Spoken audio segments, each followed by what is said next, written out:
귀한 교회에 또 세워주신 하나님 앞에 감사드리고 영광과 존귀와 찬양을 드립니다. 제가 첫 타자입니다. 그래서 정말 하나님이 준비하신 은혜가 어떤 것인가 참 저도 기대가 되고요. 여러분이 굉장히 영성 그러면 많이 들어본 얘기고, 그리고 그 영성에 대해서 또 많은 또 어떤 세미나들도 한국에서 있었고, 또 그래서 그런 거를 많이 경험하셨을 줄로 믿습니다. 그런데 뭔가 우리가 다른 차원에서 영성에 대한 것을 한번 다뤄보자, 아니 한번 생각해보자. 그래서 저는 여기 여러분한테 어떤 걸 가르치거나 그러려는 의도로 쓴 것이 아니라, 그동안 제가 하나님을 섬기는 생활을 하면서 정말 하나님을 만나고 경험하면서 지내온 여정 속에 정말 영성이라는 것을 무엇으로 표현할 수 있을까? 그 영성은 바로 성서에서 말하고 있는 영성이 정말 우리에게 진정한 영성이다라는 깨달음을 제가 받았습니다. 그래서 그것을 나누고자 이 자리에 섰습니다. 그래서 어떤 부분에서는 여러분한테 생소할 수도 있고 이미 알고 있는 얘기를 또 할 수도 있겠지만, 우리가 함께 하나님의 은혜를 이렇게 나아가는 걸음을 함께 가는 그런 시간이 되기를, 그리고 은혜를 함께 나누는 그런 시간이 되기를 바랍니다. 아멘. 자, 갈라디아서 4장 19절 말씀을 한 절 읽겠습니다.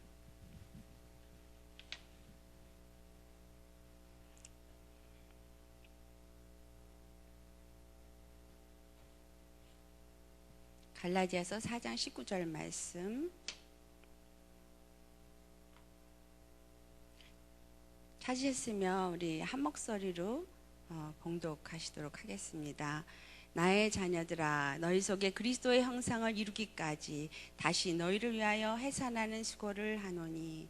아멘.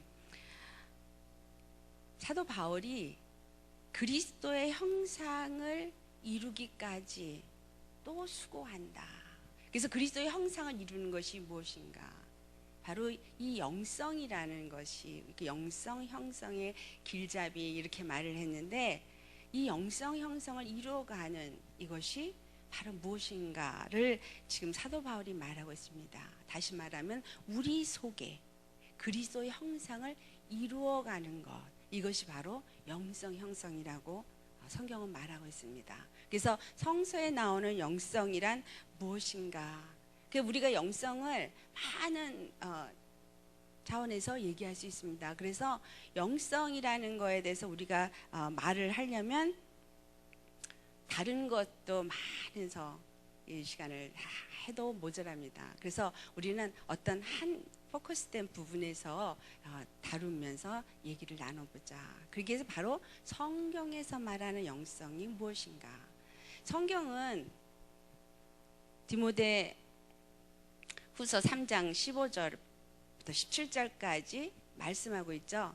우리가 성경이 무엇을 말하고 있냐면, 그리스도 예수 안에 있는 믿음으로 말미암아 구원에 이르게 하는 지혜가 있다라고 말했어요. 그래서 교훈과 책망과 바르게 함과 의로 교육하게 유익한 게 성경이다 그랬는데, 이 성경이 구원에 이르게 하는 지혜가 있다라고 말했거든요. 그러니까 구원에 이르는 지혜. 그러니까 우리가 생각할 때 기독교인 중에 많은 분들이 한 번 구원은 영원한 구원이다라는 말을 많이 믿으시고 그렇게 말씀합니다.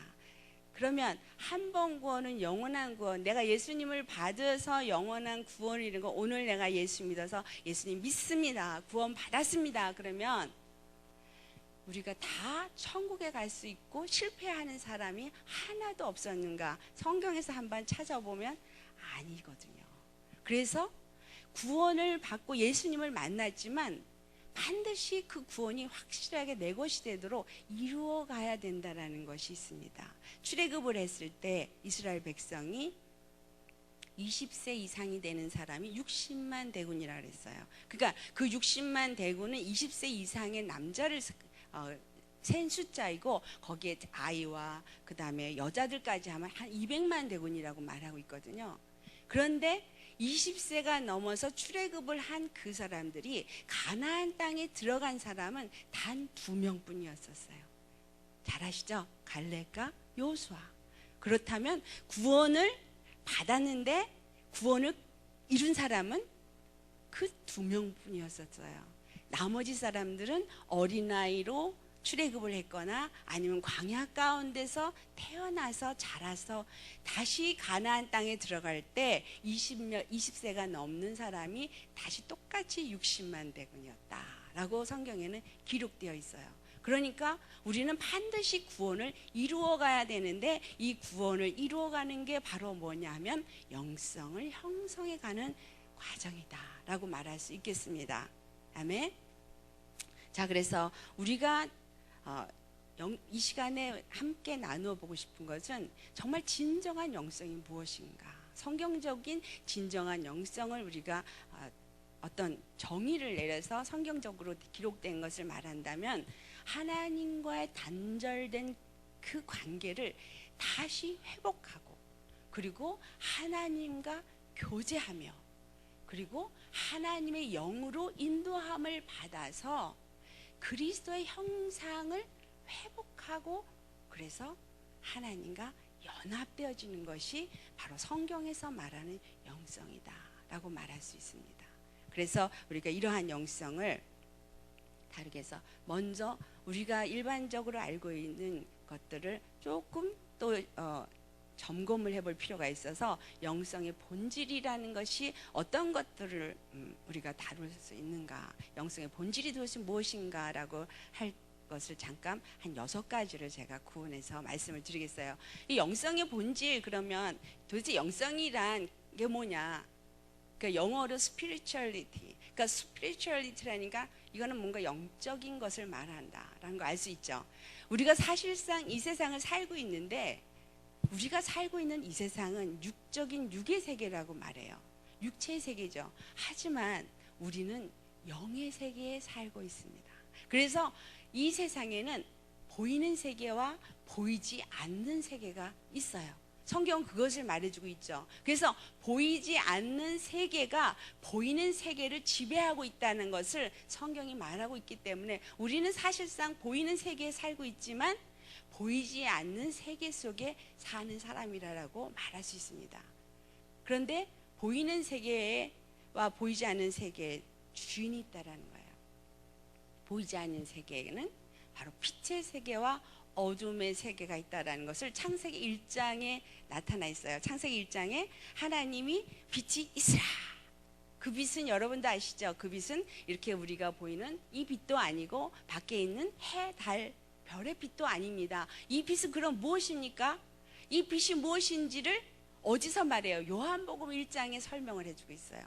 근데 그 빛이 임하니까, 빛이 있으라 하니까 빛과 어둠이 나누어졌더라 라고 말해요. 그러니까 빛이 있으라 할 때는 이미 어둠이 있기 때문에 어둠 가운데 빛이 있게 하신 거죠. 그래서 빛과 어둠이 나눠지고 나서 하나님이 빛을 낮이라 칭하시고 어둠을 밤이라 칭한다라고 했어요. 그러니까 우리가 알고 있는 창세기 1장은 실질적으로 보이는 세계를 창조한 거라고 일반적으로 말하고 있지만 그 뒤에 하나님 보이지 아니하는 세계도 말씀하고 있다는 것을 알 수 있습니다. 요한복음 1장에 가보면 4절 5절에 세례 요한에 대한 얘기를 해요. 그런데 하나님이 요한복음 1장 1절로부터 3절에 사도 요한의 입술을 통해서 뭐라 그러냐면 태초에 말씀이 계시니라. 그러면서 이제 말씀을 얘기해요. 근데 그 말씀이 하나님과 같이 계셨다 그러고 그 말씀이 곧 하나님이시다 그러면서 그 말씀이 빛이다 라는 얘기를 합니다. 근데 무슨 빛이라냐면 사람에게 생명의 빛이라. 근데 이 빛이 어둠 가운데 왔을 때 어둠이 그를 알아보지 못한다. 그래서 이 말씀이 빛으로 이 땅에 오셨고 어두운 가운데 왔는데 그 어둠이 알아보지 못했고 그 빛이 모든 만물을 다 창조하신 창조주라는 것을 3절에 말해요. 근데 그 빛이 누군가 했더니 14절에 육체를 입고 오신 예수 그리스도고, 그 다음에 18절에 가서 말하기를 바로 그 빛이 바로 하나님의 독생자의 영광이다라고 해석을 해주고 있습니다. 그래서 이 빛은 하나님의 말씀으로 천지를 지으신 그분, 그 하나님의 영광의 광채시구나. 그래서 그거를 헬라 말로 녹사라고 말하죠. 하나님의 영광, 하나님의 영광의 그 광채가 그 빛인데, 그 빛이 바로 뭐냐, 우리에게 임하신 생명의 빛 예수 그리스도다라고 말하고 있습니다. 그러니까 우리가 빛 가운데 산다라는 얘기는 누구의 나라에 산다는 얘기예요? 빛의 나라의 주인이 되시는 하나님, 바로 그 하나님 나라에 살 때 우리는 빛의 나라에 살고 있다. 그런데 그 반대로 빛과 어둠을 분명히 나누셨다 그랬어요. 그럼 어둠의 주인이 또 있을 거 아니에요. 그런데 어둠의 주인을 뭐라 그러죠? 어둠의 주관자 누구라고 말해요, 성경이요? 사단. 근데 사단이 계시록 12장 9절에 가니까 예뱀이라고도 하고 마귀라고도 하고 용이라고도 하고, 그러니까 예뱀, 사단, 용, 마귀는 같은 존재인 거예요. 그런데 이가 누구냐 하면 공중 권세 잡은 자요, 어둠의 주관자요, 세상 임금이다라고 성경이 말씀하고 있으면서 어둠의 주관자는 마귀구나, 사단이구나, 용이구나 알 수 있겠죠. 그런데 빛이 어둠 가운데 왔다 그랬어요. 그러니까 이 세상은 무슨 세상이에요? 어둠의 세상이죠. 그러니까 우리는 어둠 가운데 살고 있는 사람 중에 우리는 어디에 살고 있는 분들이에요? 여러분들은 빛의 나라에 살고 있는 분들이에요. 빛의 나라에 살고 있으면 빛의 나라가 가지고 있는 속성이 우리 모든 믿는 자 속에서 다 나타나야 되겠죠. 그게 영성이에요. 영성은 하나님만 믿는 기독교인에 가면 영성이 있는 게 아니라 하나님을 믿지 아니하는 저 무당들에게도 영성이 있고, 이단 종교에도 영성이 있고, 영성이 다 있어요. 힌두교에도 영성이 있고. 그럼 그 영성들은 누구의 영성이에요? 바로 마귀의 영성이죠. 우리가 영성을 공부하기 전에 영성의 본질에서 영성의 본질의 시작은 바로 내 주인이 누군가부터 시작이 되어져요. 내가 살고 있는 영의 세계, 나는 육 가운데 살고 있지만 육에 살고 있는 내가 육의 존재의 지배를 받는 사람이 아니라 바로 영계의 모든 영, 빌립보서 2장 8절부터 9절에 있는 말씀이죠. 하늘에 있는 것들과 땅에 있는 것들과 땅 아래에 있는 모든 것들을 예수 그리스도의 발 앞에 무릎 꿇게 하셨습니다. 그래서 우리는 예수 그리스도를 믿는 사람으로서 예수님이 모든 영계의 영권을, 권세를 다 발 앞에 무릎 꿇게 한 그 권세를 가진 자로서 우리가 사는 자인 것입니다. 아멘입니까? 그런 우리는 어디에 사는 거예요? 빛의 나라에 사는 것이니까 빛의 나라의 영성을 가져야 된다는 것이죠. 그래서 내가 예수님을 믿으면 바로 예수님을 가진, 예수님이 갖고 계신 그 영성이 내게서도 동일하게 있어야 한다는 것입니다. 그래서 영성이라고 하는 단어는 어떤 한 종교에만 국한된 것이 아니라 다른 곳에도 영성이 있다라는 것입니다. 그리고 두 번째, 우리가 하나님을 믿는 하나님의 자녀인데 이 종교 생활을 하는 사람들은요, 우리나라가 그랬지만 우리나라뿐이 아니라 다른 타국에 가도 그 나라에 원래 가지고 있었던 그들의 종교, 그런 것들이 이렇게 연합이 돼서 이게 섞어져 가지고 샤머니즘적인 신앙을 많이 갖고 있어요. 그런데 우리 한국 분들도, 저 한국의 상황은 저는 잘 모르지만 들은 것밖에 없죠. 이렇게 들려오는 소문에. 미국에 있는 이민교회에 신앙생활을 하시는 분들도 제가 보니까 그 샤머니즘적인 신앙생활을 하시는 분들이 있어요. 샤머니즘이 뭐예요? 어떤 신적인 존재가 우리의 어떤 흉과 복을 갖다가 이렇게 주장하시니까 거기 가서 열심히 빌어서 새벽에 지성을 드리고, 그래서 뭔가 우리에게 흉한 일이 안 일어나고 뭔가 이렇게 좋은 복이 이루어지기를 원해서 하는 것들이 종교가 샤머니즘이죠. 그래서 선앙당에도 가서 절하고 무당에게 돈을 주고 굿도 하고, 저는 그런 집안에서 자랐거든요. 그래서 너무너무 그걸 잘 알죠. 자라면서 봐서. 근데 우리의 신앙은 누구를 믿는 신앙이냐? 만왕의 왕, 만주의 주, 어두움, 보이지 않는 세계와 보이는 모든 세계를 다스리는 그 하나님을 믿는 신앙인데, 어떤 분들은 돈 주고 가서 지성 드리고, 그래서 새벽 예배 빠지면 큰일 나는 줄 알고 그냥 열심히 기도하고, 이게 이제 비는 거 대신에 기도를 하죠. 그래서 그냥 열심히 복을 주시옵소서. 이게 샤머니즘의 신앙이에요. 영성은 이게 아닙니다. 그리고 또 기복신앙. 그냥 하나님은 우리에게 복을 주시는 하나님이니까 복 받기 위해서 돈 갖다 주고 머리 뒤밀고 기도해 주세요. 그래서 뭔가 기도 받으면은 그냥 돈을 내가 어떤 분이 미국에 집회를 왔는데요. 뭐라고 하시냐면은, 네가 $10,000을 나한테 내면, 나를 후원하면 네 사업이 잘 될 거다. 그분이 고민을 하고 상담을 하더라고요. 내가 지금 $10,000이 없는데 어떻게 했으면 좋겠냐. 빚을 얻어서라도 $10,000을 갖다 주고 내가 기도를 받았으면 좋겠나. 어떻게 생각하세요? 이것이 무슨 신앙이에요? 샤머니즘적인 기복신앙이에요. 이게 영성인가요? 아니죠. 전 단호하게 아니라고 했어요. 하지 마시라고. 하나님은 우리가 돈을 얼마를 내야 복을 주시고, 하나님은 우리에게 열심히 뭔가 봉사를 많이 해야 복을 주시는 하나님이 아니시라는 거예요. 오늘 우리는 정말 진정한 영성이 뭔가를 확실하게 우리 한번 생각해 보기를 바래요. 그래서 어떤 기복신앙적인 그런 것을 가지고 하나님 앞에 나아가서 하나님 복 주시옵소서. 왜냐하면 예수 믿으면 복 받습니다. 그러니까 그 복을 따라서 와요. 제가 중국에 가서 많은 사람들에게 아브라함의 복을 받으십시오 그랬더니 아멘, 아주 그냥 쩌렁쩌렁 떠나가요. 그 아브라함의 축복을 얘기하는데 이 사람들은 정말 아브라함의 축복이 뭔지 알고 이렇게 소리 지르나 그랬더니, 이 사람들은 아브라함의 축복이 부자 되는 복이에요.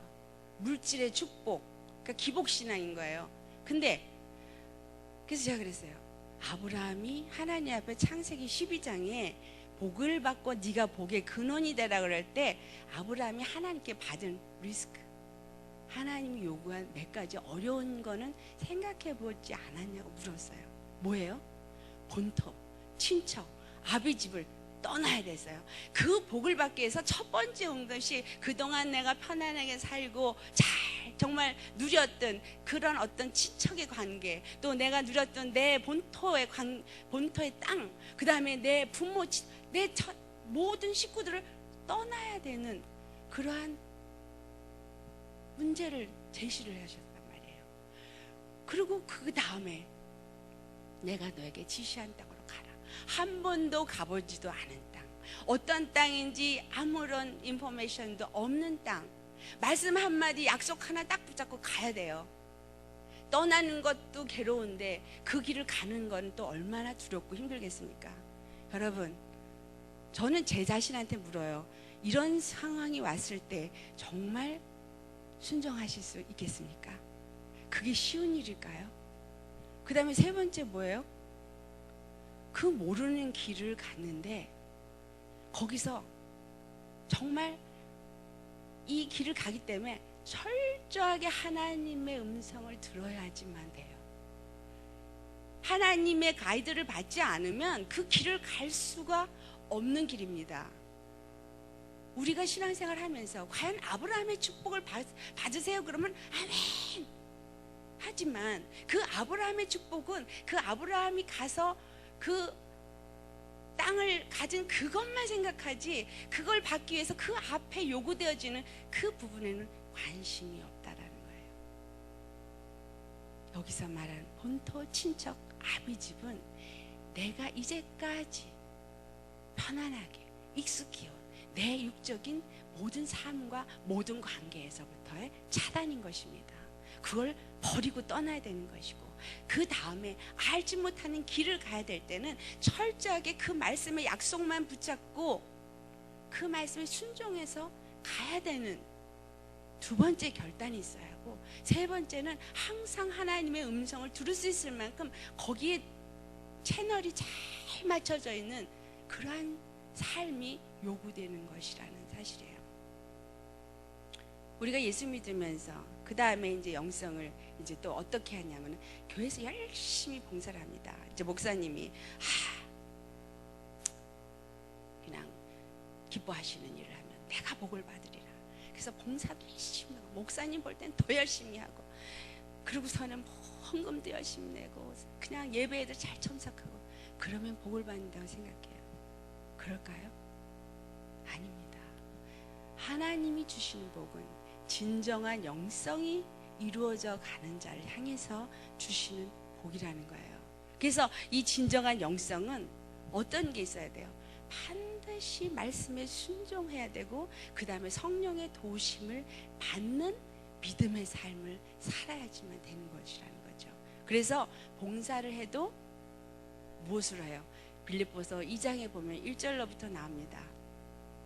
하나님 안에서 우리가 교제를 해도 성령으로 교제하고, 봉사를 해도 하나님의 사랑을 가지고 봉사를 하고, 모든 일을 하며 예수님의 그 사랑 안에서 한 마음을 가진 상태에서 봉사도 하고 친교도 하고 교제도 하고 하라고 말씀하고 있어요. 그래서 성경은 우리에게 진정한 영성은 예수님과 함께 말씀에 순종하며 성령의 인도하심을 따라서 가는 것이 진정한 영성이구나 라는 것을 말씀하고 있습니다. 그래서 우리는 이 영성을 가진 신앙은 그런 형식적인 것이 아니라는 거예요. 다만 그렇다면 뭐죠? 내면적인 것이다 라는 거예요. 내면적인 것. 이 내면적인 것이 해결이 되어질 때 이 내면이 외면적인 것으로 나오게 되어진다라는 것이죠. 그렇지 않습니까? 내면적인 것이 그리스도의 형상, 그리스도의 영으로 인도함을 받는 자가 되어질 때 우리의 삶도 그리스도의 능력으로 역사되어지는 삶으로 변화받게 된다라는 거예요. 그래서 진정한 영성은 우리 내면 안에서부터 시작이 되어진다라는 겁니다. 그런데 이것이 그 다음에 또 어떤 사람이 있냐면 이기적인, 저희 교회가 어떤 일이 있냐면요, 말씀 충만, 성령 충만, 생명 충만, 그거를 사모하는 그 사모함은요, 둘째 가면 서러워요. 너무너무 사모해서요, 말씀 들으려고 그냥 예배 안 늦으려고 일찍 와서 막 그냥 기도로 준비하고, 또 앞자리에 앉기를 서로 다툼으로 앞자리에 앉고요, 무슨 말씀이 있는 시간에 빼먹으면 큰일 난 줄 알고 그렇게 열심히 해요. 그런데 뭐가 있냐면 수직의 관계는 너무너무 잘 되는 거예요. 그러니까 이기적인 신앙은 뭐예요? 수직의 관계는 잘 돼요. 근데 옆에 사람은 안 돌아봐요. 내가 은혜 받기 위해서. 그래서 뭐가 제일 힘들어요? 교회 봉사시키기가 너무 힘들어요.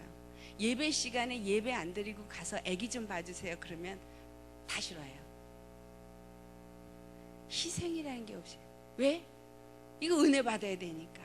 이 수직의 관계가 너무너무 잘 되고 있어요. 그런데 성경에서는 마가복음 12장 30절부터 31절에 하시는 말씀이 주 너의 하나님을 사랑하되 마음을 다하고 뜻을 다하고 힘을 다해서 주 너의 하나님을 사랑하는 거. 한 가지만 말한 게 아니라 내 몸을 같이 내 이웃을 사랑하라는 말씀도 주셨다는 거예요. 이게 율법의 강령이지만 이게 또한 예수님께서 다시 컨펌해서 다시 또 말씀하시기를 이것이 이루어져야 된다는데, 이게 뭐냐?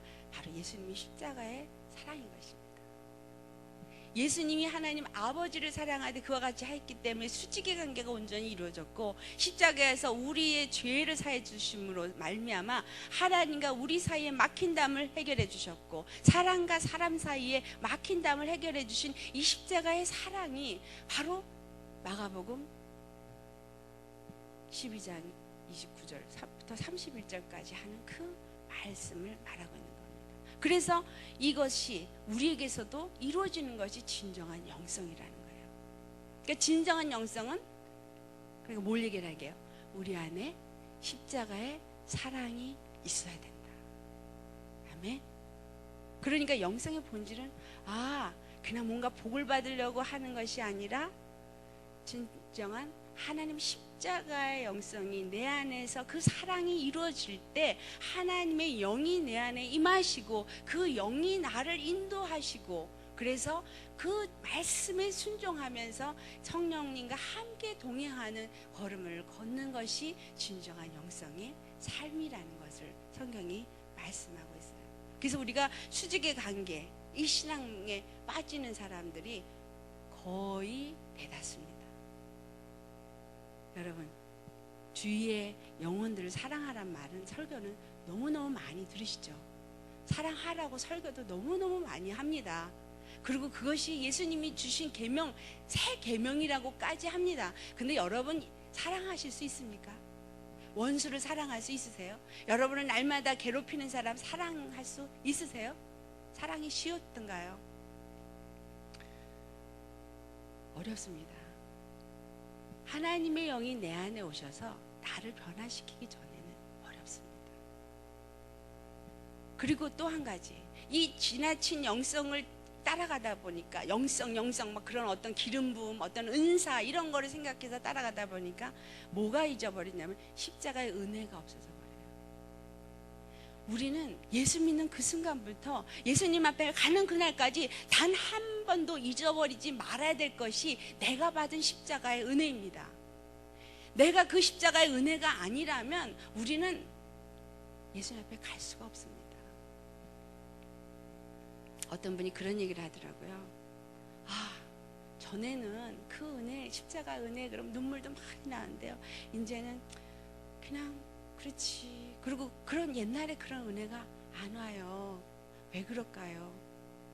예수님을 믿으면 믿을수록 주님을 십자가의 은혜를 알아주는 것은 이렇게 상승을 타야 돼요. 예수님을 사랑하는 것을 느끼고 아는 것도 상승세를 타야 되고요. 내가 그 사랑 때문에 예수님을 사랑하는 마음도 이 상승선을 타고 가야지 이게 진정한 믿음의 삶입니다. 그런데 왜 그게 안 된 거예요? 계시록의 에베소 교회에 뭐라 그랬어요? 너희가 어디에서 첫사랑이 떨어졌는지를 살펴서 첫사랑을 회복하라고 해요. 많은 예수 믿는 사람, 오래된 신앙인들이 그 첫사랑을 잊어버렸습니다. 그것이 바로 우리가 다시 영성을 회복해야 되는 문제입니다. 처음에 예수님 말씀 다 뜨거워요. 눈물 콧물 흘리고 나는 죄인입니다 가슴 치면서 회개하고 그러는데 이제는 십자가 앞에 가도 눈물이 말똥말똥 눈물이 안 나와요. 왜 안 나와요?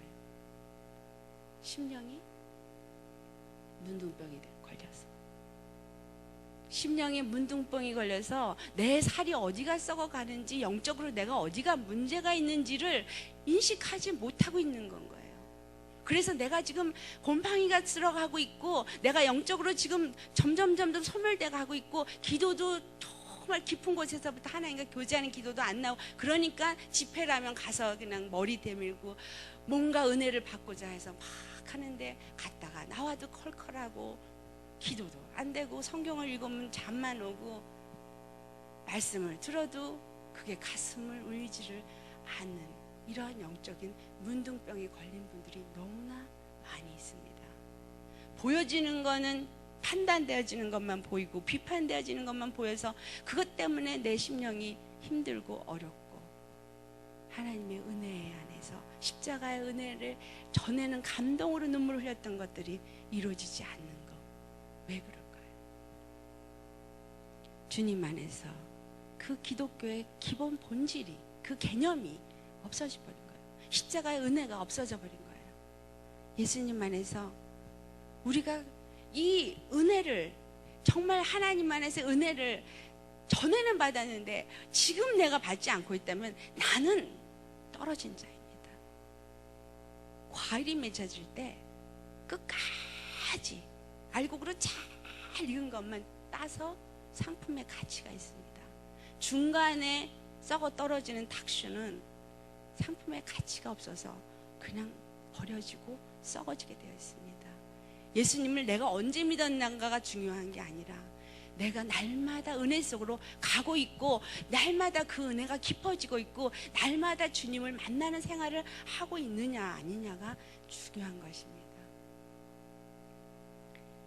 제가 주님을 만나면서 깨달아 알아주는 그 과정이 훈련 속에서 여러분도 그렇겠지만 제 간증을 조금 나누면 하나님은 저에게 어떤 사건을 끊임없이 나열을 시키셨어요. 물론 시험이죠. 그 끊임없는 사건들이 내 앞에 있을 때 참 감사한 것, 제 주위에 이걸 어떻게 해야 되죠? 물을 사람이 하나도 없었어요. 그리고 제가 저렇게 믿으면 되는구나 하고 제 앞에서 이렇게 뭔가를 이렇게 샘플로 보여주시는 분도 없었어요. 저는 예수 안 믿는 집에서 태어났거든요. 그래서 중3 때 제가 예수님을 믿기 시작했어요. 전도를 받아서.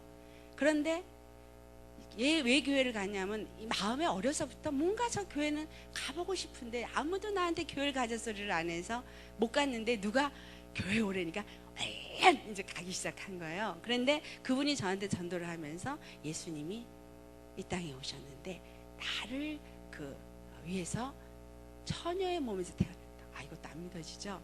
그 다음에 내 죄를 위해서 십자가 죽으셨다. 그것도 안 믿어져. 그건 내가 죄인인지도 잘 모르니까. 근데 죽으신 분이 3일 만에 살아났다. 이건 더 안 믿어져. 근데 그분이 살아서 승천했다. 더 안 믿는데 그분이 다시 오신대요. 아니 5가지 난 못 믿겠는데 설명 좀 해주세요. 그랬더니 직접 알아보래요. 그래서 제가 직접 알기 위해서 교회 열심히 나갔습니다. 성경 공부 열심히 찾아다녔습니다. 그런데 목사님들이 가르친 성경 공부 갔다 오면 화장실 갔다 이게 미단 뜯은 것처럼 뭔가 찝찝하고 이게 해결이 안 돼요. 그래서 제가 기도하기 시작했어요. 하나님 직접 가르쳐 주세요. 저는 이 말씀을 모르는데 가르쳐 주는 거 들어도 잘 이해가 안 되니까 주님이 직접 가르쳐 주세요. 그렇게 기도를 했어요. 그런데 제일 먼저 가르쳐 주신 게 뭔지 아세요? 요나 사건. 그 요나 사건을 구약에서 요나 사건을 읽는데 하나님이 신약에서 예수님 십자가에서 죽으시고 3일 만에 부활한 거랑 말씀을 딱 연결을 시켜주시는 거예요. 그리고 예수님이 그 요나 나는 요나의 표적 외에는 보여줄 것이 없다라고 하신 말씀을 떠올려 주신 거예요. 구약의 이거는 바로 신약의 예수님의 이걸 말하겠구나. 이렇게 해서 가르쳐 주시기 시작했어요. 그러면서 신약과 구약을 짝을 그렇게 이렇게 맞춰주시더라고요. 그러니까 짝이 맞아지면서 서로 해석이 되니까 너무 신이 나고 너무 좋았어요. 그런데 말씀을 얼만큼 깨닫게 해주신가. 그 다음부터는 이제 말씀을 순종하는, 그러니까 말씀을 이제 내가 진짜로 말씀을 갖고 믿음으로 순종하나 검증을 하기 시작하시더라고요. 그런데 이게 무지하고 저는 아무것도 모르니까 무조건 이렇게 해야 되나 보다요. 그래가지고 그냥 무조건 기도하고 무조건 말씀 읽고 무조건 기도 그러고서 했어요. 근데 지금 돌아보면 그게 하나의 은혜더라고요. 그래서 그 검증을 하나하나 통과할 때마다 말씀의 깨달음을 더하게 해주시고 말씀의 기름 부음이 더하게 해주시고 그리고 성령의 기름 부음이 내 안에 더 임하는 것을 제가 알게 되어지고 그래서 어느 날 방언도 나오게 되고 또 방언 통변도 되게 해주시고 이건 또 뭐야? 근데 또 뭐 이렇게 기도하면은 글씨로 또 보여주시기도 하고 듣지도 보지도 못하고 알지도 못하는 사건이 하나하나 증가되는데 하나님의 검증을 통과할 때마다 기름 부음이 증가되는 것을 제가 경험을 하게 됐어요. 그래서 참으로 정말 너무 은혜를 받는데 그 은혜를 받을수록 뭐가 오냐면 내가 죄인인 것이 점점 더 크게 느껴져 오는 거예요. 전에는 제가 교회 가가지고 십자가에서 내 죄를 위해서 돌아가셨다 그러면은 나는 죄인이 아닌데 그럼 나는 예수님 십자가에 죽으신 거하고 나는 상관이 없는 거 아니야? 이랬어요. 왜냐하면 제가 굉장히 착하게 살았다고 그래서 성선설을 믿었던 사람이거든요. 그리고 제가 싸움도 한 번 안 해봤어요. 친구하고도 싸워본 적 없고 엄마 말에 무조건 순종하고 거짓말하면 큰일 나는 줄 알고 그러니까 제가 볼 때 제가 얼마나 착합니까? 그러니까 저는 죄가 없어요. 그러니까 죄를 위해서 죽으셨다는 게 나하고 상관이 없었던 사람이었어요. 그런데 은혜를 받으면 받을수록 저 안에서 느껴진 건 내 안에 있는 너무나 엄청난 죄가 드러나더라는 거예요. 아니, 이 죄가 어떻게 가도 끝도 없는 거예요. 세상에 내가 죄의 덩어리구나, 죄악 덩어리구나. 정말 교만하지 않고 싶은데 교만이 올라오고, 자만하지 않고 싶은데 자만이 올라오고. 청년 사역을 하는데 예수의 이름으로 명하니 더러운 것들은 똑같이 다 예수의 이름으로 하니까 다 쓰러져요. 와, 주님이 너무나 놀랍게 역사를 하셨네. 이래놓고 나는데 요한에서 그래, 내가 이렇게 주님 안에서 이러고 올라와요. 아니야, 이건 주님이 하신 거지, 내가 한 게 아니야로 막 누르는데도 올라와요. 이 교만을 내가 어떻게 해결할 수 있는 길이 없더라고요. 주님의 은혜를 체험하고 정말 어떤 역사를 경험하고 많은 은혜를 임하면 임할수록 내 안에 있는 죄가 같이 되면서 아버지, 내가 이런 죄인이군요. 그 죄에 굴복하게 되면서 은혜가 더 커지는 거예요. 그러니까 은혜가 커지니까 십자가 은혜가 더 커지고, 내 죄는 더 커지고, 은혜는 더 커지고, 막 그래서 이게 같이 커지는 거예요. 그러니까 어떻게 돼요? 점점 할 말을 잃어가게. 나는 죄인으로서이다. 나의 나된 것이 하나님의 은혜로서이다. 사도 바울의 모든 고백들이 하나하나 이해가 되기 시작하더라고요. 예수님은 바로 이러한 죄악 덩어리인 우리를 위해서 십자가를 지시기 위해서 오셨습니다. 왜요? 창세기 1장 27절에 하나님이 우리를 지으실 때 하나님의 형상대로 지었다 그랬어요. 그런데 이 하나님의 형상이 골로새서 1장 15절을 가니까 예수님이 바로 하나님의 형상이라고 그러고, 고린도후서 4장 4절에도 바로 하나님의 형상이 그리스도 예수라고 말하고 있어요. 그리스도 예수가 하나님의 형상이요, 히브리서 1장 3절에는 본체의 형상이라고 말하는 그 형상으로 우리가 지음을 받아서 예수님의 영성을 가진 자로 우리가 지음을 받았는데, 아담이 범죄함으로 그 형상을 잃어버렸어요. 그래서 창세기 5장 3절에 뭐라고 말씀하냐면요, 아담이 130세에 자기 모양 곧 자기 형상과 같은 아들을 낳아 이름을 셋이라 하였고, 분명히 하나님 형상이라고 안 했어요. 자기의 형상, 자기의 모양. 히브리어에서는 이 단어가 모양이나 형상이 어떤 다른, 구체적으로는 다른 것 같지만 실질적으로는 같은 의미를 갖는 걸 반복해서 두 번을 말하는 건 더 확실하게 얘기하는 거예요. 그래서 그 형상의 모양대로 하나님의 형상의 모양대로 지어진 사람이 죄를 짓고 나니까 아담의 형상의 모양대로 지어진 거예요. 다시 말하면 죄의 사람으로 지어지게 되어진 거죠. 로마서 5장 12절에 말씀합니다. 한 사람 아담의 죄가 세상에 들어왔고 죄로 말미암아 모든 사람에게 사망이 들어왔는데, 왜? 죄의 값은 사망이니까. 그런데 그 사망이 그래서 모든 사람에게 이루었다. 모든 사람은 태어날 때부터 죄인이요, 태어날 때부터 사망의 지배를 받게 되어졌고 사망에 처할 수밖에 없는 위치에 있습니다. 그래서 우리는 어떤 영성을 가지고 태어나냐면 죄인의 영성, 죄성을 가지고 태어나서 본질적으로 죄인입니다. 창세기 6장 5절에 사람이 그 악함이 아주 모든 생각하고 모든 행함이 악하다라고 말하고 아주 데피니션을 주고 있습니다.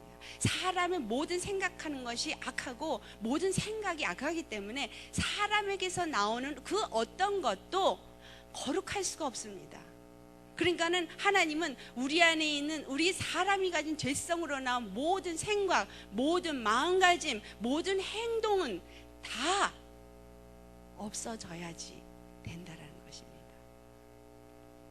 그렇지 않아요?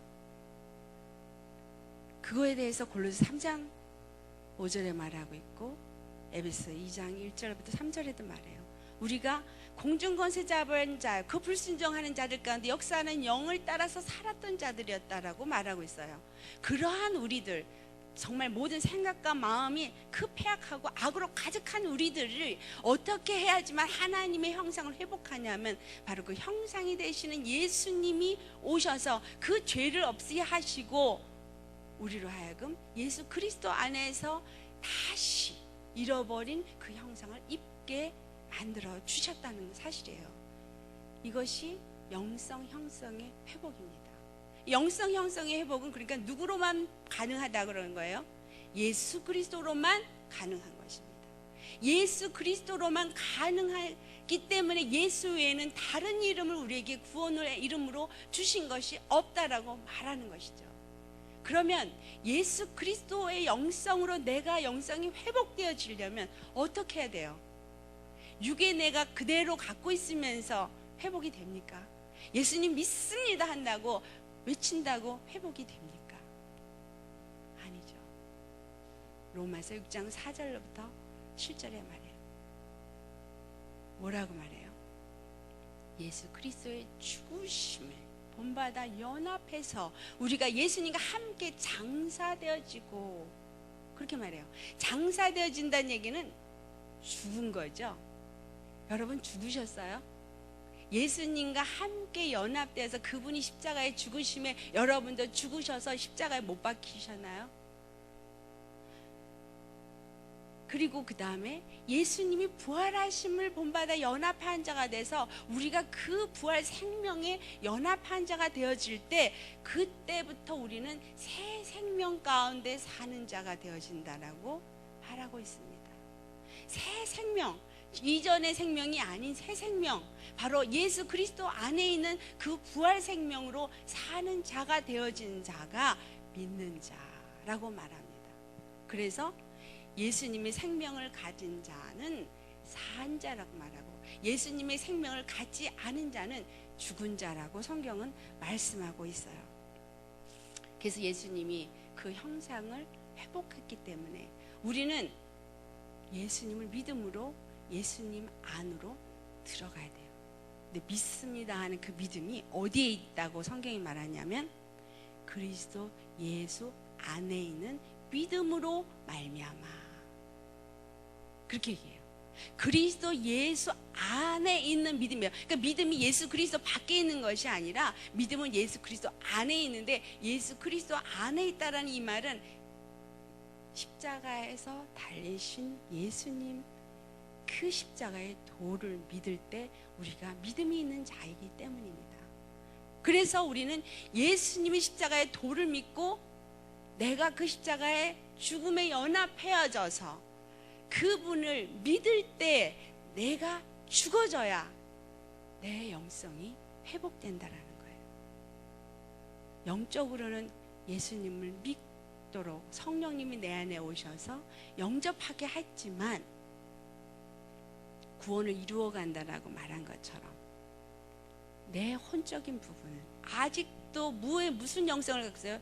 죄의 영성, 마귀의 영성이 아직도 우리 안에 있어서 미워하고 시기하고 질투하고 욕심을 내고, 골로새서 3장 5절에 말하고 있잖아요. 탐심을 우상숭배래요. 우리 예수 믿는 사람 탐심 없나요? 목사님들은 탐심 없나요? 목사님들이 왜 다툼을 이뤄요? 명예 얻으려고? 그 다음에 큰 교회 놓치기 싫어서? 성도 많이 가지려고? 다툼이 일어나는 거 있죠. 탐심 때문에 무너지는 많은 주의 종들이 있습니다. 로버트 클린턴이 전생의 리더십이라는 과목으로 풀러에서 가르쳐요. 근데 거기에서 제일 첫 시간에 뭘 했냐면 묘비에다가 당신은 내가 죽었을 때 뭐라고 기록되기를 원하나 그걸 쓰라고 그래요. 이 얘기는 뭐냐면 내가 하나님의 리더십을 가지고 끝을 갈 때 끝까지 잘 맞췄느냐 못 맞췄느냐가 기록된다라는 얘기예요.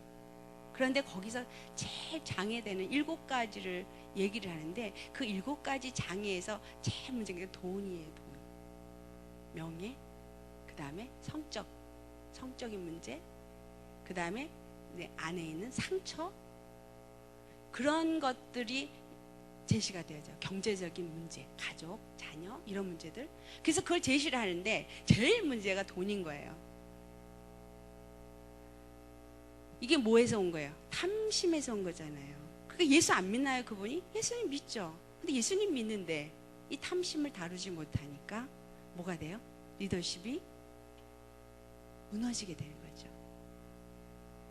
그러니까 하나님이 진정한 영성은 어떤 거듭남을 갖는 영적인 거에서 완성이 되는 것이 아니라 지속적인, 그 다음에 성결의 과정이 있어야 된다는 거예요. 아멘. 고린도서 15장 45절에 첫사람 아담은 사는 영이요 흙에서 난 자이.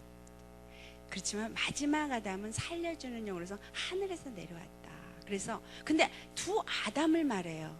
그러니까 첫사람 아담이 지은 범죄를 누군가가 죄 없는 사람이 와서 죽어야 되는데 이 세상에는 모든 자가 죄인이니까 죽어줄 수 있는 자가 없어요. 그러니까 죄 없는 사람이 와서 죽어야 되니까 하나님이 직접 육체의 몸을 입고 오셨어요. 아버지가 있는 사람은 다 아담의 후손이니까 죄가 있으니까 마리아의 몸을 빌어서 오셨죠. 그러니까 여자라는 것을 뚫레, 그래서 밭이다. 그래서 씨를 심으면 밭은 그냥 키워만 내는 역할을 하니까 아담의 죄를 물려받지 않은 육신을 입은 하나님의 아들로 이 땅에 오셔서 십자가를 지심으로 예수 그리스도의 그 피, 그 영원한 피, 그 피만이 우리의 죄를 영원히 사해줄 수 있다라는 것입니다. 피 흘려 쓰는 사함이 없다. 그래서 피 흘려 죽으시고 예수 그리스도의 그 피로 말미암아서 우리가 영원한 죄사함을 입었는데 그 영원한 죄사함이 우리 영 안에서만 이루어지는 것이 아니라 이게 이제 혼적인 부분까지 변화돼서 나와야 되니까 우리 혼에 갖고 있는 죄성을 끊임없이 하나님이 뭐를 해요? 검증을 하십니다. 끊어내는 검증. 그래서 이것을 검증해서 끊어내기 위해서 우리는 하나님 안에서 내 존재가 누구인가를 먼저 가르쳐주기 원하세요. 그래서 요한복음 1장 12절에 영접하는 자, 곧 그 이름을 믿는 자들에게는 하나님의 자녀가 되는 권세를 주셨으니. 그래서 우리가 영성의 어떤 본질을 이제 알았어요. 그런데 그 영성이 회복되어지는 것은 바로 그리스도의 형상을 회복하는 거구나 알았습니다. 근데 그 그리스도의 형상을 회복하려면 예수님과 연합이 되어져야 되는데 연합이 되어지면 반드시 육의 나는 죽어야 된다. 그래서 옛사람을 벗어버리라고 말해요. 에베소 4장 22절부터 24절에 너의 유혹을 따라 역사하는 옛사람을 벗어버리고 오직 심령으로 새롭게 되어서 하나님을 따라 의와 진리의 거룩함으로 지으심을 받은 새 사람을 입으라라고 말해요. 그래서 우리는 거듭난 과정이 첫 번째 있어야 되지만 그 거듭난 이후에 뭐를 가야 되는 거예요? 성화의 과정. 성결되어져 가는 과정 속에서 의와 진리의 거룩함으로 새 사람을 입는 과정이 필요하다는 사실이에요. 그래서 하나님은 이 과정 속에서 영성을 이루어 가십니다. 아멘. 그래서 진정한 영성은 예수 그리스도의 십자가의 죽으심을 본받아 연합한 자가 되어지고 부활하심을 본받아 연합한 자가 되어진 거기가 시작입니다. 그게 안 되셨다면 아직 시작도 안 한 거예요. 성막이 다 얘기를 해줘요. 우리는 어디까지 들어가야 하나님 만나죠? 성막에 제사 지낼 때 제사장이 대제사장이 피를 가지고 어디까지 들어가요? 지성소까지 들어가야 돼요. 뜰에서 만났나요 하나님? 아니에요. 성소에서? 아니죠. 어디로 가야 돼요? 지성소까지 가야 됐어요. 그런데 예수님을 영접하고 내가 거듭났다고 말하는 것은 이전에 옛사람은 죽고 이제는 그 부활 생명을 가진 새 생명 가운데 사는 사람으로 사는 시작이 바로 그 첫 번째 문, 양의 문을 들어갔을 때예요. 피바른 문, 그 문을 들어갔을 때 그 다음에 번제단이 나옵니다. 번제단에서 뭐예요? 완전히 사라집니다. 완전히 사라져요. 가루가 되어져 버려요. 육은 태워서 없어져야 합니다. 예수님이 번제단에 우리의 속죄제물로, 우리의 화목제물로, 우리의 번제물로 드려지셨습니다. 우리 또한 그 번제단에서 완전히 태워져서 죽어져야 합니다. 그것이 영성을 이뤄가는 과정입니다. 그 다음 단계는 뭐만 갖고 가요? 제사장이 그 흘린 피만 가지고 갑니다. 여러분이 인생을 살면서 믿음 생활하면서 여러분의 가는 과정 속에서 무엇을 가지고 가길 원하십니까? 오직 예수 그리스도의 십자가의 피만 가지고 가셔야 한다는 겁니다. 피에 생명이 있습니다. 그 생명만 가지고 걸어가는 거예요. 그 다음 단계가 물두멍입니다. 물두멍에서 뭐를 해요? 씻습니다. 태워질 때 먼지가 날라서 묻었으니까 그걸 다 씻어요. 깨끗이 씻어요. 에베소 5장 26절에 물로 씻어 말씀으로 거룩하게 하사 자기 앞에 영광스러운 교회로 세우사 티나 주름 잡힌 것이나 이런 것들이 없이 거룩하고 흠이 없게 하려 하심이라.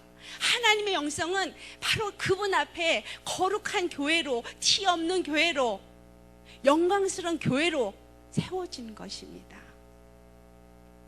태워지지 않고 씻어지지 않고 말씀 앞에서 우리가 녹아지지 않고 절대로 성소의 문으로 들어갈 수 없습니다. 예수님 십자가에 죽으시면서 지성소와 성소 사이의 휘장은 찢어졌기 때문에 이젠 성소로 들어가면 우리는 하나님을 만납니다. 그런데 거기에 들어가서 두 번째 문을 통과하기 전에는 반드시 번제단과 물두멍을 통과해야만 한다는 것이고, 그 성소의 문을 들어갈 때는 피, 그거 외에는 아무것도 들려진 것이 없어야 한다는 것입니다.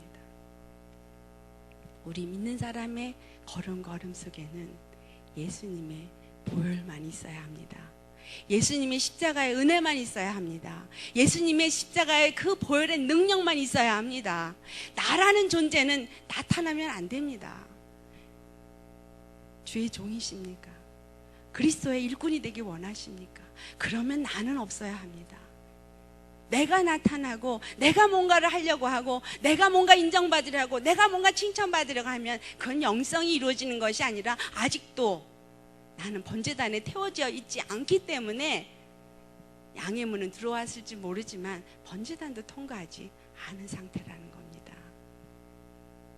육으로는 나이 먹고 지식으로 공부해서 뭔가는 얻었을지는 모르지만 예수님 볼 때는 영성의 나이는 아직 어린아이다 라고 말할 수 있는 거죠. 그래서 하나님은 우리 안에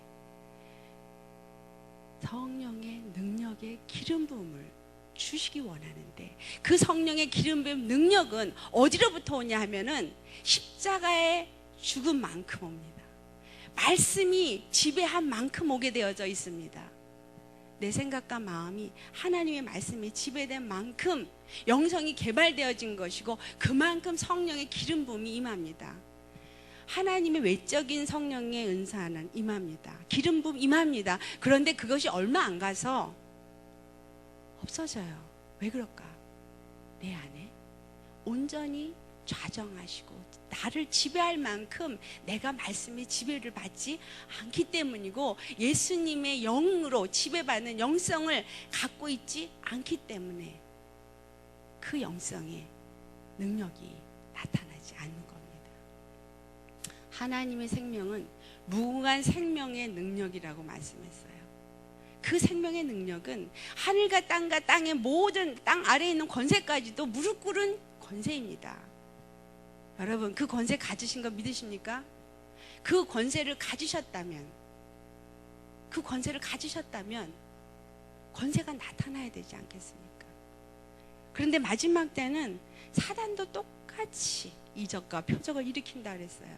이적과 표적을 일으킨다고 하나님의 사람을 하고 다 믿을 수 없습니다. 그런데 무엇이 달라요? 하나님의 기름 부음을 가진 자는 하나님의 성품이 나타납니다. 하나님의 영성이 나타납니다.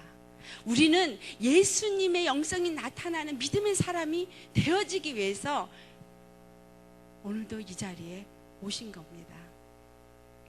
예수님의 영성이 내게서 나타나는 것은 내가 그만큼 죽었기 때문이겠죠. 아멘. 내가 죽지 않고 그럴 수가 없어요. 자, 영성 형성의 그 요소가 네 가지로 우리가 말할 수 있어요. 처음 저게 영적 영성이죠. 이 영적 영성은 로마서 8장 9절에 너희 안에 그리스도의 영이 없으면 그리스도의 사람이 아니다 라고 말해요. 내가 예수 믿으면 나는 예수님의 영이 내 안에 있는 거지 라고 말해요. 예수님의 영이 내 안에 있다면 그 영은 주님이 분명히 말씀하셨거든요. 내가 보혜사 성령을 너에게 보내줄 텐데 그 보혜사 성령이 오면 너희를 진리 가운데로 인도할 것이다. 진리는 예수님인데 그 예수님 가운데로 인도한다 그랬어요. 하나님의 영이 내 안에 있어야 그리스도의 사람인데 그리스도의 영이 내 안에 있으면 나를 진리 가운데 인도한다 그랬고 모든 것을 가르쳐준다 그랬어요. 근데 하나님의 영을 가졌다고 하면서 기름 부음이 있다고 말하면서 그리스도의 성품이 안 나타난다면, 진리 가운데서 거하는 삶이 아니라면 우리는 한번 의심해 봐야 될 것입니다. 그래서 성령이 오시면 자의로 말하는 것이 아니라 성령님이 그 안에서 말하게 하신다고 했어요. 아멘입니까? 성령님이 내 안에서 말하시는 것을 본인은 알아요. 다른 사람은 몰라도 본인은 압니다. 성령이 역사하시고 성령이 말씀하시면 그 말씀이 힘이 있어져서 그 말씀은 좌우의 날선 어떤 것보다도 예리하여 혼과 영감이 관절과 골수를 찔러 쪼갠다고 했고 그 마음의 모든 것을 다 감찰하신 하나님이 벌거벗은 것까지 드러낸다고 했어요. 말씀이 내게 들어오고 성령이 내게 오시면은 제일 먼저 내 안에 회개해야 할 내 죄의 그 모든 것들을 속속들이 드러내십니다. 아주 완전히 쪼개서 드러내셔서요 철저하게 회개하게 하십니다. 근데 회개하라 그러면은 어떤 육적인 자범죄 어떤 그런 거 회개하기에 바빠요. 그런데 더 무서운 건 우리 안에 문제성이라는 거예요. 두 번째 있어야 될 게 그래서 우리 마음의 영성이 이루어져야 합니다. 아멘. 마음이 즐거운 자는 얼굴을 빛나게 하는. 예수 믿으시는 분이 얼굴이 보라색이고 죽상이고 아니면 그냥 짜증이 얼굴이에요. 그러면 그 심령이 천국인가요? 아닌가요?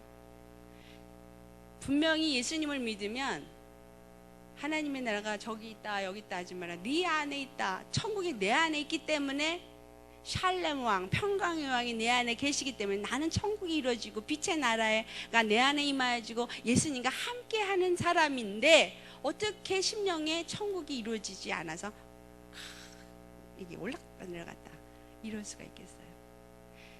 마음이 즐거운 자는 잠언 15장 13절에요. 얼굴을 빛나게 하도 마음의 근심은 심령을 상하게 한다. 15절에는 또 뭐라 그래요? 고난받는 자는 그날이 다 험악하나 마음이 즐거운 자는 항상 잔치한다. 항상 잔치. 그래서 교회는 잔치하는 곳이어야 돼요.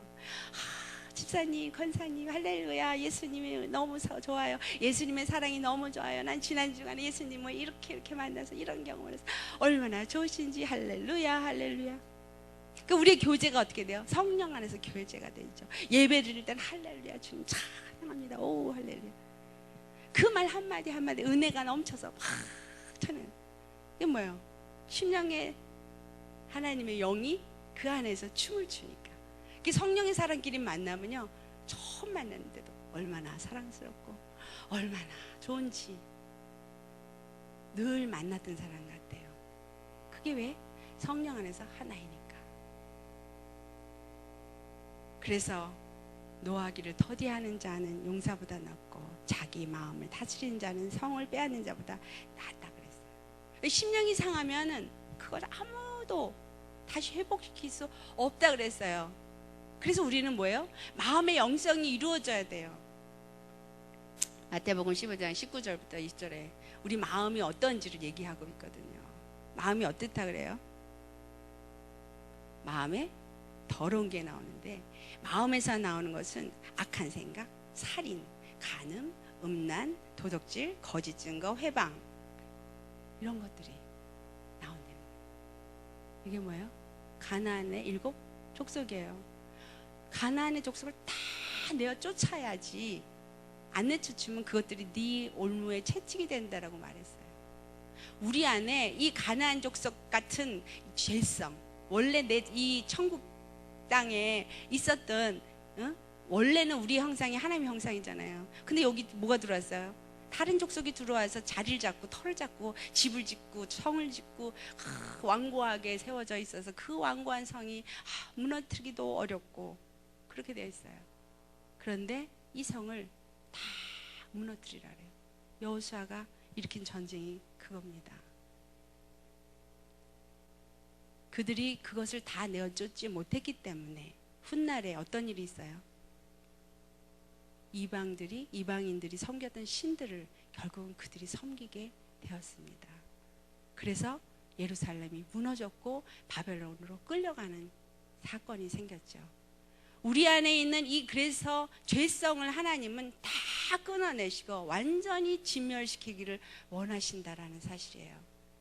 이거를 위해서 하나님은 끊임없이 우리 앞에 이스라엘 구약을 왜 주셨다고 생각하세요? 구약은 신약을 얘기하는 히스토리지만 역사지만 그것은 신약을 얘기해주는 이야기입니다. 이스라엘이 하나님 앞에 온전하지 못할 때마다 주위의 나라들을 세우셔서 전쟁을 일으켜서 그들로 하여금 누구를 부르짖게 해요? 하나님을 부르짖게 해요. 하나님 우리를 도와주 구원의 하나님 우리를 도와주시옵소서. 우리가 다른 우상을 섬겼던 것을 회개합니다. 용서하여 주시옵소서. 그러면 하나님이 어떻게 해요? 또 선지자를 세워서 회개케 하시고 그러고는 또 도와주시고 그렇게 했어요. 우리 안에 중요한 것은 이 마음의 영성이 이루어져야 돼요. 그래서 데살로니가 전서 5장 16절부터 있는 말씀이에요. 항상 기뻐하라. 저는 이 말씀이 이해가 안 됐어요. 어떻게 항상 기뻐해요? 하나님 참 요구할 걸 요구하시지. 그냥 천지에 널린 게 문제인데 어떻게 항상 기뻐해요? 범사에 감사하라. 어떻게 범사에 감사해요? 나쁜 일이 많은데. 그런데 정말 온전한 진정한 영성이 우리 안에 이루어졌을 때 우리가 항상 기뻐할 수 있습니다. 문제가 없을까요? 저도 문제가 있죠. 항상 문제를 만나죠. 그런데 하나님께 모든 걸 맡겨버리니까 제 안에 평강이 있더라고요. 하나님이 뭐라고 하시냐면 내 안에 있는 평강을 잃지 마라. 기쁨을 빼앗기지 마라. 그렇게 얘기하시더라고요. 그러니까 기쁨을 빼앗는 것은 마귀고 내 평강을 빼앗는 것은 마귀니까 내가 마귀한테 진 거잖아요. 그러니까 목숨 걸고 나는 절대로 평강을 빼앗기지 아니라 나는 기쁨을 절대로 빼앗기지. 이게 제 안에서 싸우는 부분이에요. 그래서 하나님 앞에 기도하는 게 항상 그걸 이길 수 있는 힘 주시도록 기도하죠. 그래서 문제가 왔을 때 문제를 보면 내 문제로 받아들이는 것이 아니라 그 문제를 하나님 앞에 얼른 올려놓습니다. 하나님, 나는 이 문제 해결할 능력 없어요. 하나님 앞에 올려드립니다. 주님 해결해 주세요. 기도 외에는 아무것도 우리가 이룰 수 있는 것이 없더라고요.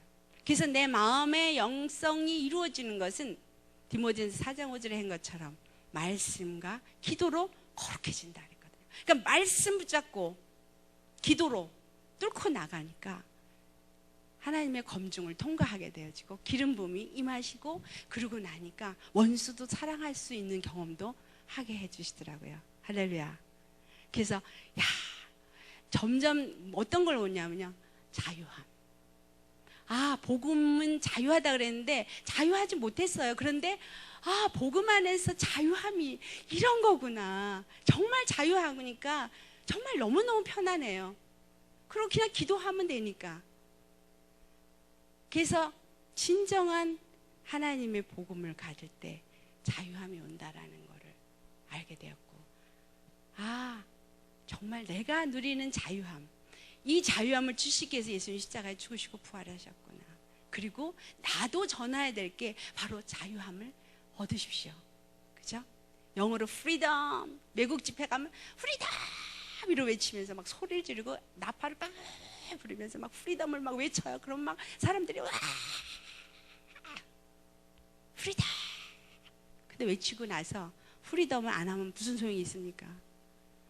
여러분 삶에서 매일매일 자유함, 매일매일의 평강, 매일매일의 그 잔치 않은 기쁨, 그것을 누릴 수 있는 것은 하나님이 누구신가, 내가 누군가를 아는 겁니다. 신명기 6장 4절의 말씀이 이스라엘 백성에게는 아주 귀한 말씀이에요. 그들은 모든 예배에 항상 그 말씀이 있어야 되고 모든 기도의 시작에 그 말씀이 있습니다. 그것은 뭐냐면 쉐마 이스라엘 엘로힘 에하다 엘로힘 아도나이 에하다 아도나이. 쉐마 들으라. 이게 뭐예요? 경청해서 들으라 이 말이에요. 뭘 경청해 듣냐? 엘로힘, 나는 전능하신 하나님이다. 그 다음에 아도나이, 너의 구원의 하나님이다. 그 다음에 하신 말씀이 에하드, 단 하나, 단 유일하신 한 분. 그 다음에 아도나이, 구원의 하나님이다. 이 말을 하고, 그래서 너희는 내 말에 귀를 기울이고 나만이 너의 구원의 하나님이고 나만이 너를 지키는 전능한 하나님인 것을 믿고 너는 내 말을 지키고 내 율례를 행하고 내 계명을 지키라고 말했습니다. 그럴 때 너희들이 복을 받는다고 그 밑에 줄줄이 말합니다.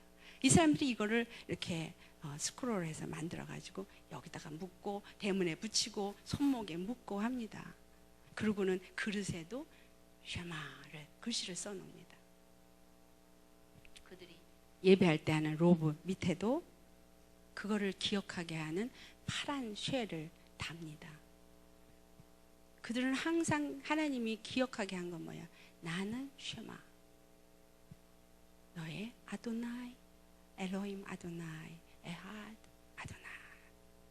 너의 하나님, 너의 구원의 하나님, 너를 다스리시는 너의 주권자 하나님, 너는 내 백성, 나는 너의 하나님이다라는 거예요. 그래서 우리의 영성의 바른 길잡이에서 첫 번째 우리가 해야 될 게 하나님은 나의 주권자, 나의 하나님이라는 거예요. 그래서 그분의 말씀에 난 항상 귀 기울여 드려야 하는 백성이라는 사실입니다. 그래서 우리의 마음이 먼저 그 확신의 믿음이 딱 되어져서 할 때 그 다음에 어떤 일이 있냐면 생활의 영성이 이루어지게 되어져요. 히브리서 8장 10절에 그 말씀을 다시 얘기해줘요. 뭐라 그러냐면 하나님이 주 여호와 하나님이 가라사대 그날에 내가 이스라엘 집에 내 언약을 세울 텐데 그 언약은 뭐냐? 내 법을 저의 생각에 두고 저의 마음에 그것을 기록한다. 자, 내 생각에 뭘 둔다는 거예요? 하나님의 말씀을 둔다는 거예요. 내 마음에 하나님의 말씀을 기록한다는 거예요. 그러니까 항상 내 생각도 누가 지배해요? 말씀이 지배하고 내 마음에도 항상 그 말씀이 기록되어져서 그 말씀이 내 안에서 역사되어졌을 때 나는 그들의 하나님이 되고 저들은 내 백성이 되리라. 생활의 영성은 이러한 관계가 되어질 때 이루어지게 되어집니다. 그래서 생활 속에서 항상 주 하나님만을 섬기는 그런 자가 되어지는 거죠. 그래서 골로새서 3장 1절부터 3절에 너희는 위의 것을 찾으라. 땅의 것을 보지 말라. 땅의 것을 보는 자를 성경에서 뭐라 그러냐면 짐승이라고 표현해요. 짐승을 해요. 땅의 것만 보죠. 돼지는 먹을 것만 해죠. 또 개로 표현되죠. 개는 토한 거를 또 먹어요.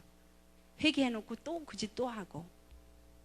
그래서 비유로 말씀을 다 해놓으셨는데 위의 것을 찾는 자는 항상 뭐예요? 베드로전서 2장 2절에 갓난아이처럼 순전하고 신령한 젖을 사모해요. 그래서 너희가 구원에 이르도록 자라나게. 주님 안에서 생활의 영성은 끊임없는 말씀과 기도로 하나님 안에서 하나님이 나의 하나님인 것을 기억하시고 나는 그의 백성인 걸 기억하시고 나아갈 때 그 다음에 요한복음 10장에 또 나오죠. 뭐예요? 내 양은 내 음성을 들으며 나는 저희를 알며 저희는 나를 따릅니다. 하나님의 자녀면 하나님의 음성을 듣게 되어져 있습니다. 그래서 우리가 하나님의 영성을 가는 건 바로 이와 같이 생활에서도 말씀으로 사는 영성이 이루어져요. 그 다음에 육체 영성이에요. 육체가 하나님의 영으로 말미암아서 지배되어지는 것은 내 생각과 마음이 그 다음에 어디를 지배해요? 육을 지배해요. 내 마음이 원하는 대로 행동을 몸이 하게 되어져 있습니다. 그렇죠? 내 생각이 마음에 들어, 마음으로 와요. 그 다음에 행동으로 옮기죠. 그래서 내 의지 발동을 해서 가게 되어져 있어요. 어느 영성을 따라야? 하나님의 영성을 따라서 생각과 마음이 몸으로 나가냐, 아니면 마귀의 영성을 따라서 생각과 마음이 몸으로 나가냐. 이거는 내가 선택하는 거죠. 그래서 몸의 영성도 이루어져야 돼요. 이 몸의 영성은 우리가 철저하게 타락한 육체이기 때문에 하나님의 영을 따라서 할 때 이 육체가 이제는 어떻게 거룩한 병기로, 거룩한 성전으로 사용이 되어져서 육체가 하나님의 능력을 나타내는 역사가 나오게 되어져 있고요. 그러면 우리 얼마나 좋겠어요. 그렇죠? 그러니까 이 영성이 굉장히 중요한 거는 내 삶이 완전히 달라진다는 거예요. 환경이 달라진다는 얘기가 아닙니다. 내 환경이 그대로 있어도 내 생각과 마음이 변하면은 몸도 달라져서 이 스트레스를 받으면요, 신경을 많이 쓰면 어떻게 되어져요? 마비 증세도 오고요, 암도 걸리고 질병이 오죠. 그런데 항상 마음이 천국이면 어떻게 되겠어요? 엔돌핀이 돌아서, 그 의학적으로 엔돌핀이 돌아서 질병도 낫는다잖아요. 하나님은 이 육체적인 과학적인 것도 다 연결이 되어져 있는 게 영적이 연결이 되어져 있다라는 거죠. 그래서 우리가 하나님 안에서 이 영성, 바로 진정한 영성은 누구냐? 예수님을 닮아가야 된다. 예수님을 닮아가는데 어떻게 닮아가냐?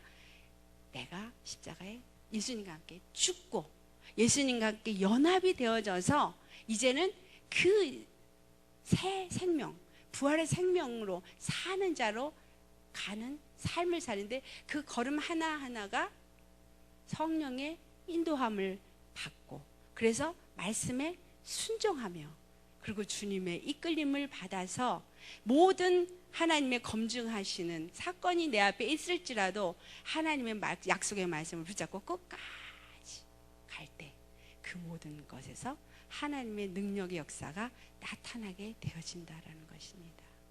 이것이 진정 하나님이 바라시는 영성입니다. 성경이 말하는 영성은 바로 예수님과 함께 죽고, 그래서 우리의 삶에 예수님만 나타나기를 원하시는 것, 예수님의 형상과 예수님의 성품과 이런 것들이 우리의 삶 속에서 나타나기를 원하는 것이 진정한 하나님의 성서에 말하고 있는 영성이라는 것 말씀드리고 싶습니다. 아멘. 할렐루야. 아멘입니까? 우리가 어떤 은사 당연히 주시죠. 은사의 기름 부음 하나님을 나타내기 위해서 주십니다. 그런데 중요한 것은 예수님이 나타나지 않는 은사는 소용이 없다라는 거예요. 마태복음 7장 21절에 주여 주여 하는 자마다 다 천국에 갈 자가 아니라 아버지의 뜻대로 행하는 자라야 천국에 이른다 그랬어요. 그랬더니 그 다음에 22절에 뭐예요? 내가 선지자 노릇했고 내가 귀신도 쫓았고 얘기해요. 그러니까 나는 너를 몰라. 중요한 건 정말 내 안에 예수 그리스도의 형상이 이루어지는 그러한 영성을 내가 가진 자이냐, 그거를 위해서 오늘도 정말 예수님 붙잡고 끝까지 승리하기 위해서 믿음의 경주를 경주하고 영적 싸움을 싸워서 승리하는 자가 되어지느냐, 이것이 우리가 해야 할 바로 영성 형성입니다. 그래서 이 말씀을 계속해서 이번 3일 동안에 계속해서 나갈 겁니다. 그래서 오늘 저녁에는 어떻게 하면 우리가 그러면 그 거룩함으로 나아갈 수 있는가, 그거에 대해서 우리 크리스나 강 교수님이 또 오셔서 이제 하시고, 계속해서 여러분이 정말 이 영성 형성의 길잡이라는 이 세미나를 통해서 정말 깊은 예수님을 만나고, 그래서 정말 하나님의 놀라우신 역사가 여러분 삶 가운데 이루어지기를 예수님을 축원합니다. 아멘. 우리 시간 우리 기도하시겠어요? 말씀을 들으시면서 나름대로 생각되어지는 것들, 감동되어지는 것들이 있으셨을 겁니다. 하나님 앞에 이 시간 이 문제를 다 내어놓기를 바랍니다. 그리고 간절히 사모하셔서 정말 그 영성을, 그리스도의 형상을 이루는 그러한 믿음의 사람이 되어지고, 그래서 예수님이 내 삶에 나타나고 내 정말 가정에 나타나고 내 심령에 나타나고 내 사역에 나타날 수 있도록 정말 주님 앞에 여러분 그대로 다 전 마음을 열고 들으시고, 정말 주님 오셔서 나를 새롭게 하옵소서. 주님, 내가 이렇게 잘못 알았던 것을 회개합니다. 회개할 것 있으면 하시면서 하나님 앞에 정말 그 영으로 인도받는 그런 믿음의 사람이 되시기를 우리 기도하시겠습니다. 할렐루야. 사랑의 하나님 아버지, 이 시간 저를 올려드립니다. 주님, 우리를 받아주시옵소서. 참 허물 많고 참으로 죄악으로 가득한 죄인들입니다. 예수님, 정말 이러한 죄인이지만 예수님께서 우리를 사랑하셔서 십자가에서 물과 피를 쏟으시고 우리를 대신하셔서 그 십자가에서 정말 죄를 사하여 주셨습니다. 이제 예수님이 십자가의 죽으심을 본받아 우리도 죽는 자가 되기를 원합니다. 장사되기를 원합니다. 아직도 죽지 못한 자아가 있습니다. 아직도 죽지 못한 정욕적이고 육체적인 사람이 있습니다. 아버지, 이 모든 것들을 이 시간 주님 앞에 내려놓고 회개하기 원합니다. 그리고 우리 자신을 십자가에 못 박기를 원합니다. 성령님 오시옵소서. 이 말씀을 듣고 깨닫게 하여 주신 하나님, 각 심령 가운데 오시옵시고 임하여 주셔서 아버지, 우리 모두가 주님 안에서 온전히 우리 자신을 내려놓기를 원합니다. 주여 도와주시옵소서. 그래서 주님 앞에 우리 육의 사람, 육의 자아, 아버지, 이제까지 주님 앞에 온전히 정말 예수 그리스도만으로 만족하며 살지 못했던 것들, 예수 그리스도만 나타나며 살지 못했던 모습들을 회개합니다. 그래서 이제는 주님 안에서 다시 한번 그리스도의 형상을 회복되어지는 아버지 이 시간 되어지길 원하고, 아버지 정말 이 집회를 통하여서 또 깨닫고 이제는 우리가 이전과 다른 믿음 생활하기를 원합니다. 정말 예수님이 나타나는 믿음의 삶을 살기를 원하고, 예수님의 영광만 나타낼 수 있는 빛의 자녀로서 살기를 원하고, 어둠이 우리에게 침범하지 못하는 정말 주님 천국을 누리는 자의 삶을 살기를 원합니다. 거룩하신 하나님 오시옵소서. 심령 가운데 오시옵소서. 임하시옵소서. 만져주시옵소서. 깨닫게 하여 주시옵시고 변화시켜 주시옵소서. 생각을 변화시켜 주시옵시고 마음을 만져주시고 감동시켜 주셔서 주님의 만지심을 받고 주님 안에서 아버지 정말 심령이 온전히 회개함으로 주 앞에 나아갈 수 있게 하여 주시옵소서. 거룩하신 하나님 아버지, 주님 감사드립니다. 아버지 안에서 저희들 택하여 주시고 불러주시고 자녀 삼아주심을 감사드립니다. 이제는 예수님 안에서 주님이 우리에게 주시고자 원하시는 그 영성을 우리가 가질 수 있도록 예수 그리스도 안에서 완전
모습 이대로 주님 발 앞에 엎드립니다. 거룩하신 하나님, 오늘 이 말씀을 듣고 또 돌아가는 저희들 위해 거룩하신 하나님의 영으로 함께하여 주시옵시고 은혜 내려 주시옵소서. 그래서 정말 내가 하나님과 어떠한 관계가 있는가, 내 안에 지금 어떠한 영성이 이루어지고 있는가, 우리 자신을 돌아볼 수 있게 하여 주시옵시고, 그래서 주님 앞에 진실됨으로 정직한 믿음으로 주님 앞에 신실함을 가지고 나아갈 수 있게 하여 주시옵소서. 그래서 아버지께서 우리에게 주고자 하시는 그 구원과 하늘의 그 신령한 복과 땅의 기름진 복을 받기에 조금도 부족함 없는 주님의 일꾼들이 될 수 있도록 성령님 우리 안에 주님의 형상을 만들어 주시옵소서. 주님의 형상을 빚어 주시옵소서. 주님과 동행하는 삶을 살게 하여 주시옵소서. 성령의 인도하신 가운데서 날마다 승리하는 삶을 살게 하시고 정말 심령이 날마다 천국을 이룰 수 있도록 성령님 역사하시고 인도하여 주시옵소서. 이제 오늘 시작한 집회가 마지막 날까지 성령님의 운행하신가 역사함 집 가운데 있게 하여 주시옵시고 은혜가 날마다 더 해가게 하여 주시옵시고 더 많은 영혼들이 와서 은혜 가운데서 주님 만나게 하여 주시옵소서. 감사합니다. 주님 영광 존귀 찬양 홀로 받아 주시옵소서. 우리 주님 앞에 영광과 존귀 찬양 드리시겠습니다.